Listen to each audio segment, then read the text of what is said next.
Welcome to the Doctor's Life Podcast with Ansari-Winn, MD. Dr. Diane is a stress and burnout coach for doctors. With her 15 years of experience as an anesthesiologist and certification as a physician development coach, Dr. Diane coaches doctors on how to live a rich life of purpose, fulfillment, freedom, and happiness both at work and at home. In this podcast, Dr. Diane brings together doctors and researchers that are experts in health, wellness, stress, and burnout, as well as doctors that have been successful in clinical practice, academics, non-clinical careers, and business to share their expertise and life experience so that you can live your own life purpose, fulfillment, freedom, and happiness. To get free access to a PDF and video of easy and proven strategies that melt stress away and keep it away, simply register at www.dianeansari-winn.com. That's www.dianeansari-winn.com. Now here is your host, Dr. Diane Ansari-Winn. Hi, it's Dr. Diane here, and I have a quick request before we jump into the show. If you like this podcast, it would mean so much if you took just a moment to hop over to iTunes, write a review, and rate the show.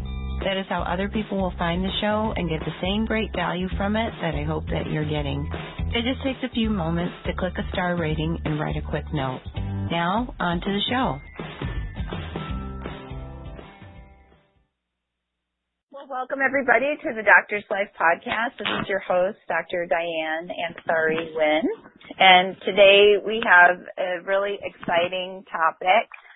We're going to talk with a young doctor in training, which will give an amazing perspective on what's going on with our medical students and our young doctors. I'm excited to do this interview with Dr. Joanna Jaros. Dr. Jaros and I actually met. I was a student in one of her fitness classes, and we met and found out that I'm a doctor. She's a med student, and she was very curious about burnout and concerned about burnout and wellness, and she wanted to talk to me knowing that I'm a physician development coach. So she and I got to know each other, and I'm so happy to be interviewing her today.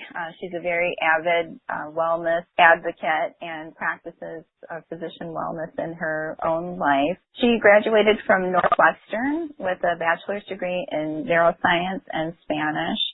And before she started medical school at the University of Illinois College of Medicine in Chicago, where she was accepted in the top 10% of candidates, she spent a gap year as a project manager and implementation specialist for Epic Systems. As I said, she was accepted into her medical class in the top 10% of candidates, and she received a merit scholarship for 4 years of training. She's a patient-centered medicine scholar, Polish-American Medical Society student, executive board member, and recipient of the George H. Miller HSSR Grant for Interprofessional Research, among others. During her medical training, she has done research projects, and they've resulted in 5 poster presentations and 1 publication in the fields of physical medicine and rehabilitation and clinical informatics. As I mentioned before, outside of medicine, Joanna is an avid work. That's W-E-R-Q. It's a form of dance fitness and dance instructor here in Chicagoland. She's been dancing for 15 years. She's been a fitness instructor for 4 years. And she's been interested in health and well-being for as long as she can remember. So we're so happy to have Joanna on the show today because she is not only a very smart superstar medical student, but she's very involved in being healthy and well. And we're going to have an exciting conversation about that today. Joanna, welcome to the Doctor's Life Podcast. Hi, Dr. Ansari-Winn. Thank you for introducing me. It's a pleasure to get to speak with you today. I feel really passionate about the topic of health and wellness, so it's an honor to be talking to you about this today. And I'm really excited to see what the conversation will hold. I am too. We're going to start like we do with all of our other guests, and we'd love to hear how you got into medicine and how are you finding your medical education to be so far? I think a lot of medical students, when they're applying to medical school, kind of think about how they got into medicine, and they can feel this vocation of, oh, I really, really need to go to medical school, and they can't pinpoint it. And for me, I think that vocation started very early. I grew up in a bilingual Polish-American family. I was a first-generation American. Nobody in my family was in medicine, but my parents were very into helping the community and helping others. And so my first interaction with medicine was through a family friend who stayed with us from Poland. She came over to the United States. She was probably 12 years old, and she had muscular dystrophy. And her only way to get adequate treatment was to come from Poland to the United States, to come to one of the hospitals in Chicago. And she couldn't afford that, so she stayed with my family for extended periods of time. And at the time, I was probably about 8 or 9 years old. Her treatments lasted for probably 7 or so years. So that was the first time that I got to see medicine with a peer, taking her through her appointments to her physical therapy, even to surgery. That kind of gave me a glimpse of medicine, and I saw that as a path towards helping others and helping the community. At that time, I wasn't considering medicine yet. As I grew older, I got very interested in science, but I was also very interested in dancing. As I progressed through my schooling and my dancing, I saw that I could help my community, still have some scientific exploration, and pursue the creative side of my mind through medicine. And so medicine became extremely attractive to me. And the final solidifying point was in college when I was sitting in the office with one of my professors and recommenders. He asked me to draw this pie chart, and it had pieces of the pie, and each piece was a piece that I wanted to develop in my future career. And I thought I was going to draw 4 pieces of the pie. And I ended up drawing probably 25 reasons for why medicine was really important for me. And that's fantastic. That solidified it for me, because I was like, I can't do any of these 25 things anywhere else but medicine. And so that's how I got into medical school. Oh, it's a really great story. And I'm kind of hoping that maybe somebody else out there who's a pre-med is listening to this and is like, wow, that's a great idea. I need to draw out a pie and see if I want to use my language skills, and I want to be talking to people every day, and I want to do some scientific research, and realizes that the only place that they can do that is medicine. I mean, there is certainly something intangible like this vocation that I feel, and I think it's a product of all those 25 pieces on that pie that I wrote down that day. Yes, it's certainly a rich field. There's so much that you can do within medicine, clinical medicine, research, administration, even public health, population health. As you said, you can use your skills as an individual and bring that to medicine. As a matter of fact, we were discussing with Dr. Von Braun on diversity in medicine and how it's so important to have people bring their entire self to medicine. That includes their cultural heritage, such as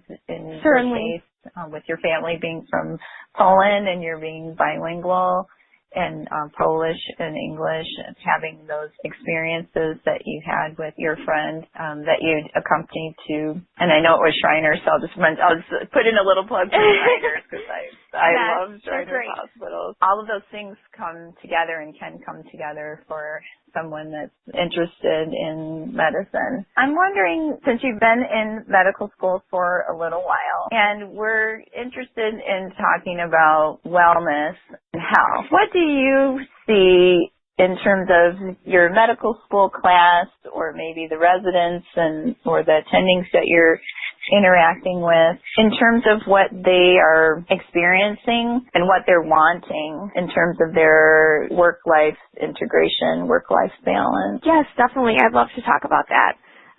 So just to mention to everybody, I'm currently a third-year medical student. I've spent about 12 weeks on internal medicine.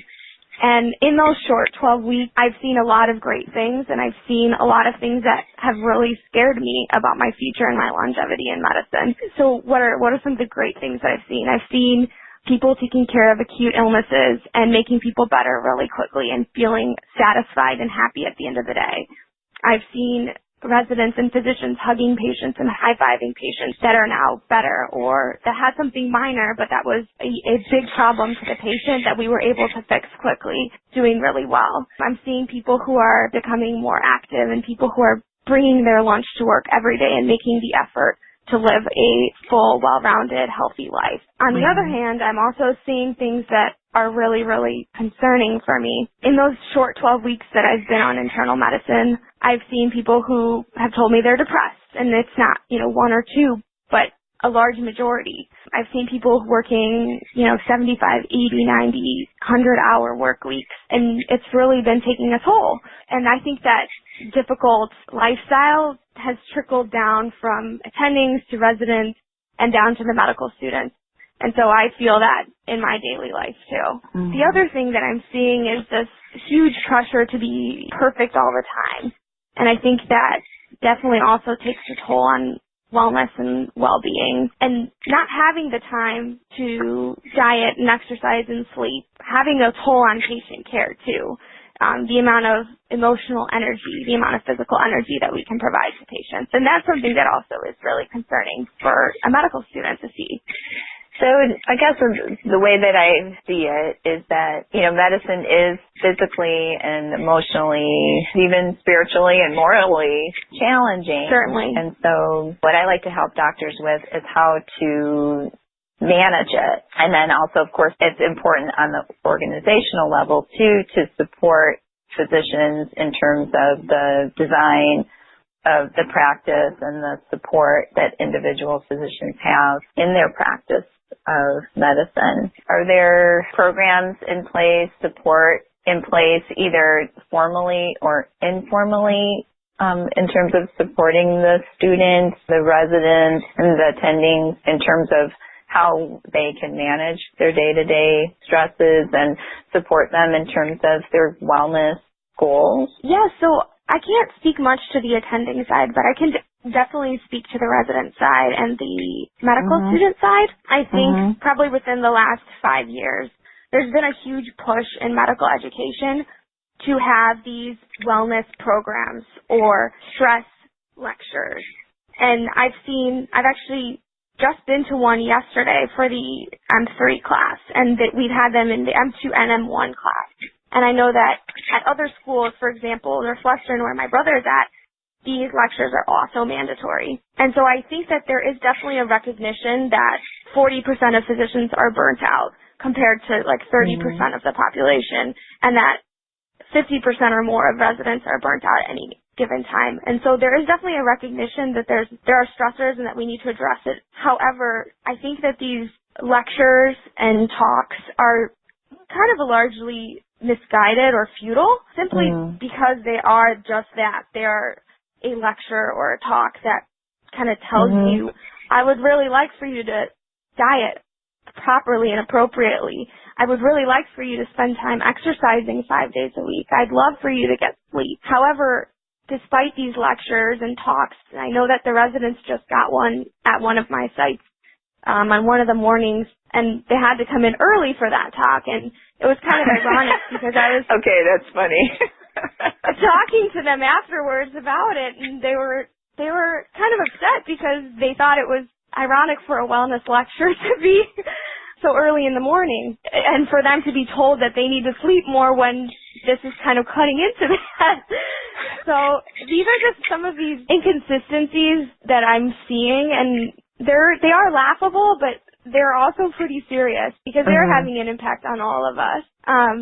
I would love for some of these efforts to be a little bit more about changing the culture within medicine and making it more acceptable for attendings and residents and students to take time out of their day to do self-care, more so about that than about, lecturing and telling us what we do need to do, because I think we are now aware of what we need to do. So that's kind of my takeaway from that. Yeah, I see what you're saying. You've made wellness an integral part of your lifestyle. You've continued that into your medical education, and you share with others. Wellness is a part of your lifestyle. Kind of from a very early age, I learned that taking care of my mind and my body and my soul allowed me to do the best work and to contribute to society in the best way that I could because I was happy and because I was fully there and present and energized. Being able to be your full present self for the patient. I think that taking care of yourself saves you time in the long run because you are faster and you're more efficient and you're happier. And when you're happier, you're doing a better job.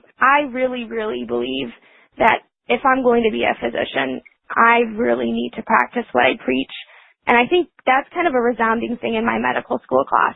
We all would love to be role models for our patients. And that involves dieting and exercising because those are things that we are recommending to our patients. And it would be kind of ironic if we didn't do those things ourselves, right? Mm-hmm. And you and I have talked about this, and it's come up in other conversations in the podcast as well as And when people think of healthy groups of professionals, doctors doesn't usually come up on the list. Like, oh no, if you say like the top 3 healthiest professions be maybe fitness instructors and nutritionists or diabetes educators, but there'd be a lot of other things that would come up before physicians. We're not the models of health, really. How can you listen to your doctor when they don't look healthy? They seem tired or irritated or stressed. I know that I've had those thoughts as a patient before, and I would assume that many patients kind of feel the same way because they see that their doctor isn't able to make it work, and they're thinking to themselves, well, this is an expert in health.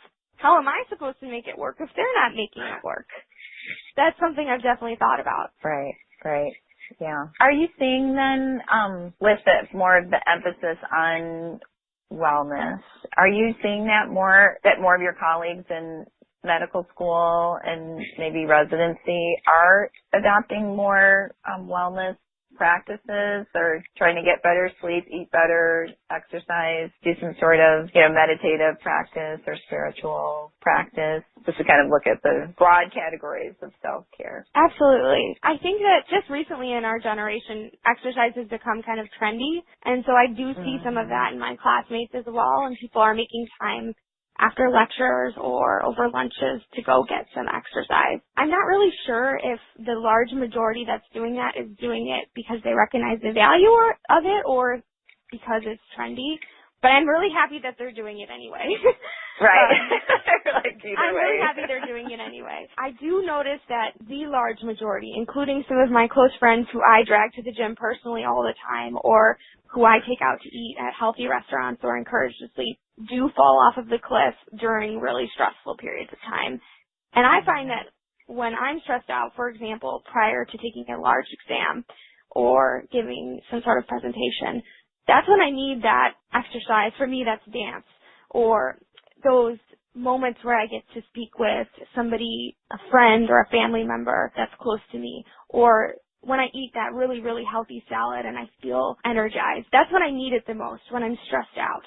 And I see most of my classmates still falling off of the cliff at those stressful times and kind of throwing wellness away. Sleep is also something that I think people really, really neglect. I don't want to knock trying hard and working hard because I still firmly believe in all of that. But there's that balance there. And I like your perspective that actually if you want to get ahead, the things that can help you get ahead, the things that can help you become a healthier physician and a better physician are actually taking care of yourself. The mindset is that you have to sacrifice yourself.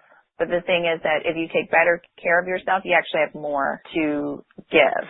You have more reserve. And like you said, maybe you don't have to stay up that extra hour studying because you're well rested and you caught it the first time. You didn't have to stay up and pound it in.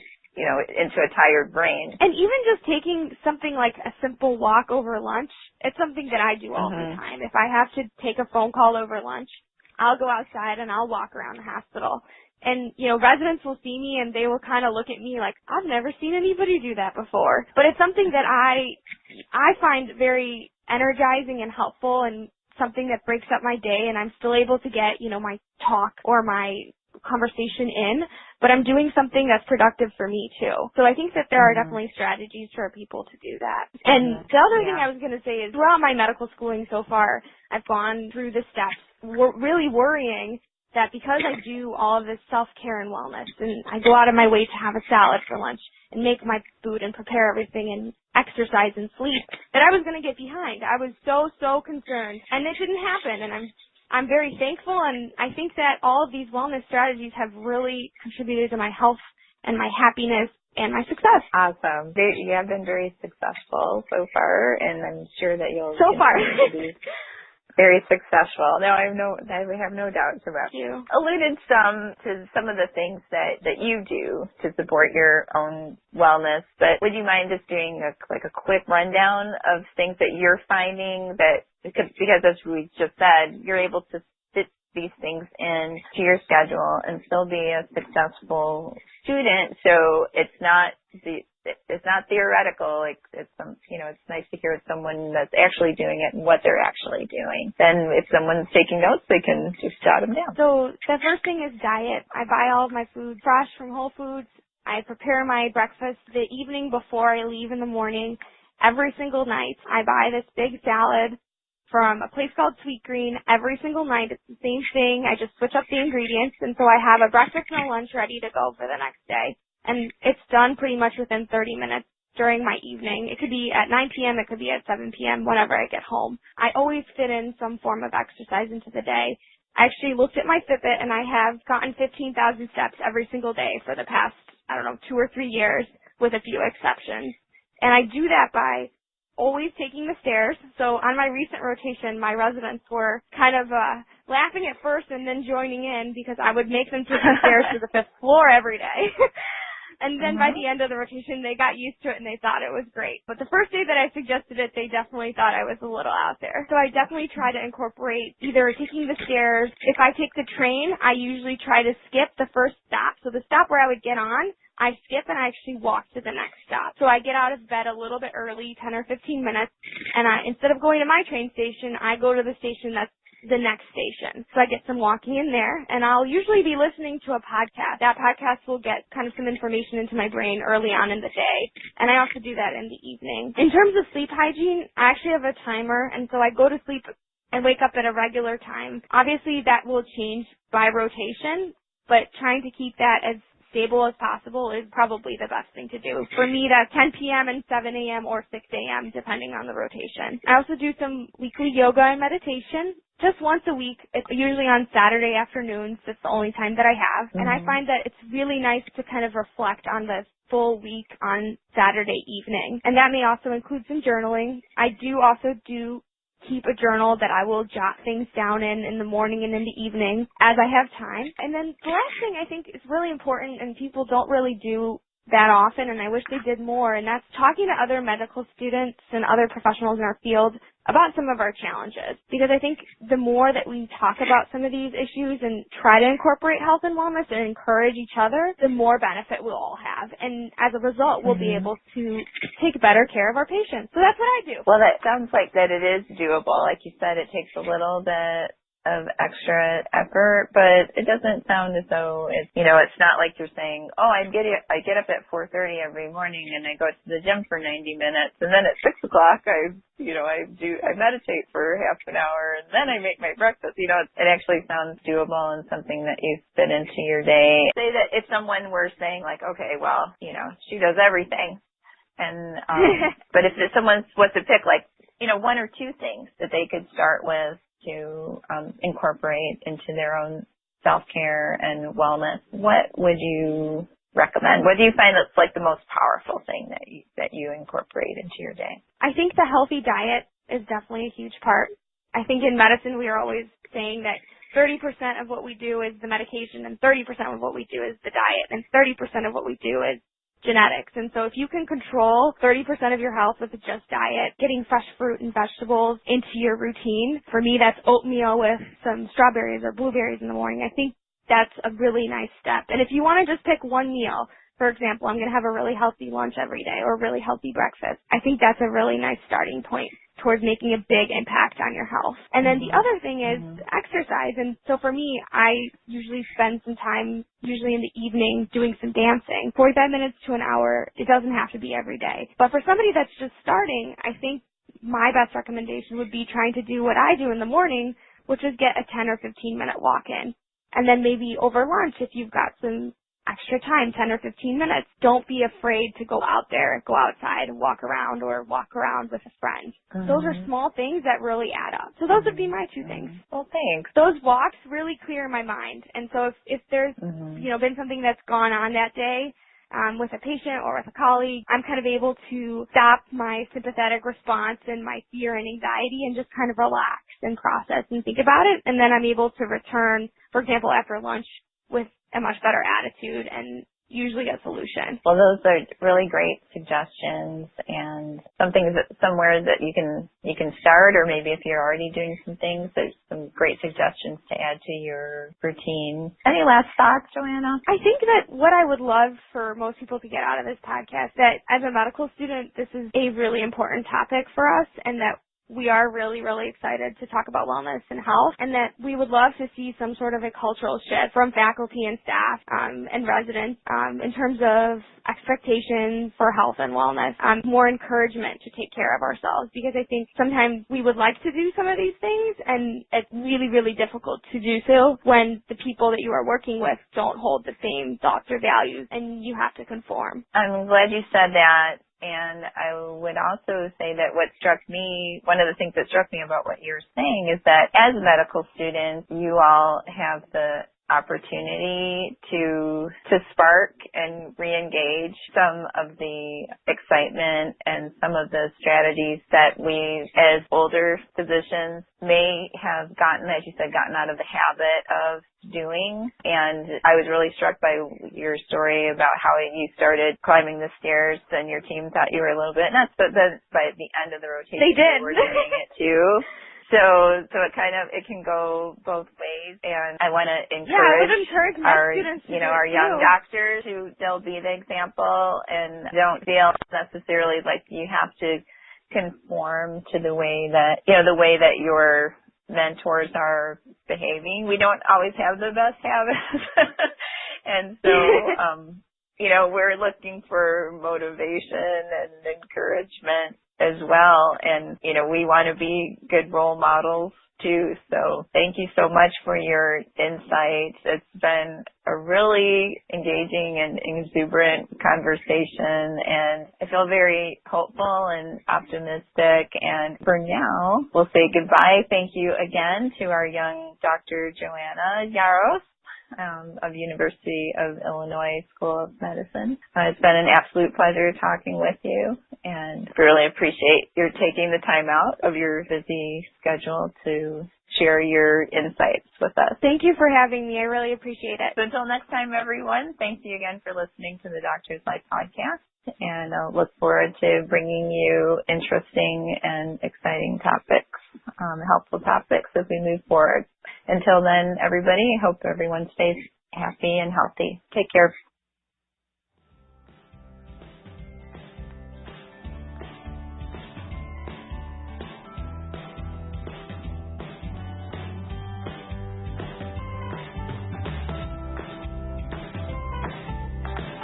You've been listening to the Doctor's Life podcast with Diane Ansari-Winn, MD. Go to www.dianeansari-winn.com to read show notes, listen to past episodes, share your comments and show ideas, and pick up your free PDF and video of easy and proven strategies that will melt your daily stress away. That's www.dianeansari-winn.com.